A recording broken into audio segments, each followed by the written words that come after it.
Big breaking news एनडिपिपि आफादा गावस्रायाखै धीरेन बर' बिथांखौ एरख'नायसो जादों बे बाथ्राखौ बुंदों रोजोब इस्टार्न जननि सिइअ बिथाङा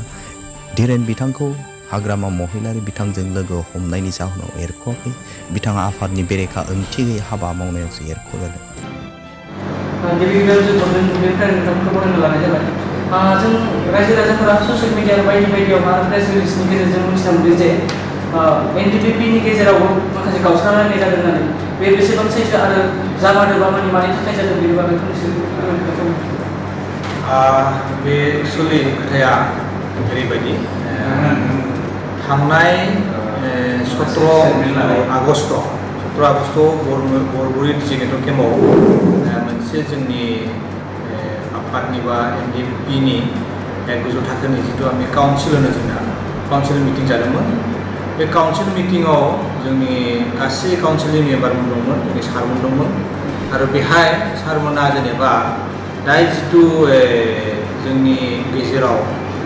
मोनसे थासारि सोमजिदों सानै मानसिखौ जोंनि आफादनिफ्राय एक्सपेल खालामदों बिथांमोननि सायाव माने गुवारै मोनसे सावरायलायदोंमोन जिहेतु बिथांमोनखौ आफादनि माखासे बेरेखा खामानि मावदों होननानै सिगांनिफ्रायनो दिनै मास मोननै मोनथाम सिगांनिफ्रायनो बिथांमोननि सायाव मोनसे अजुहात दंमोन आरो बेखौ लानानै सारमोना सावरायनानै बे दिनखालिनो सारमोना मोनसे थिरां लादोंमोन जे बिथांमोनखौ जिहेतु आफादनिल' नङा जातिनिबो बेरेखा मावदों होननानै जिहेतु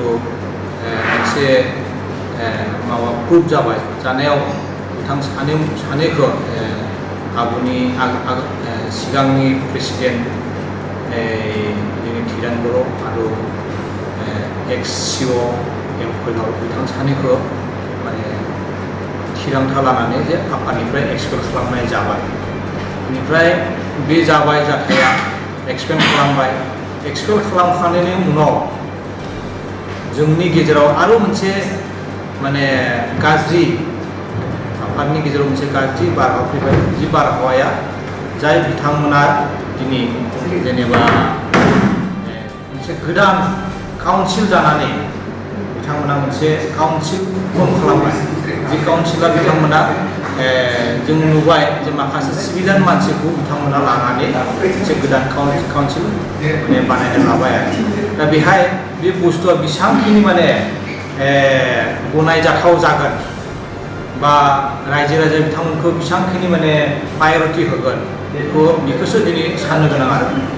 जोंनिफ्राय बे मोनसे क्लियार खा जे बेहाय जोंनि बे एनडिपि प्रग्रेसिभ बा जोंनि गबिन्द बसुमतारी साराव दैदेननाया जिथु जोंनि बे डिजिग्नेटेड केम्प बा बे मोनथाम डिजिग्नेटेड केम्प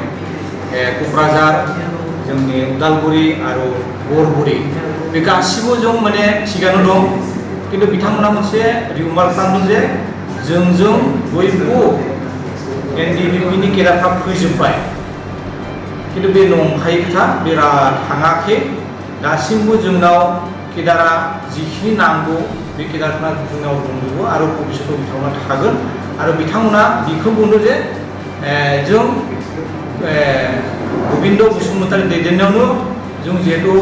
सिगांनिफ्राय दङ आरो दाबो थागोन उनावबो थागोन आरो बे बिथां सारनि समाधानावसो माने हयथ' बर'लेण्डआ समाधान जागोन बेखौ बिथांमोना आसा खालामदों।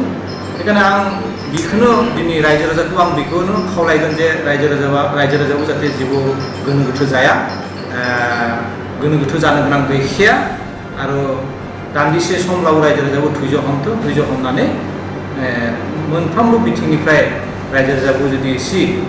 नायबिजिरोबा रायजो राजाखौ थार एन्सारखौ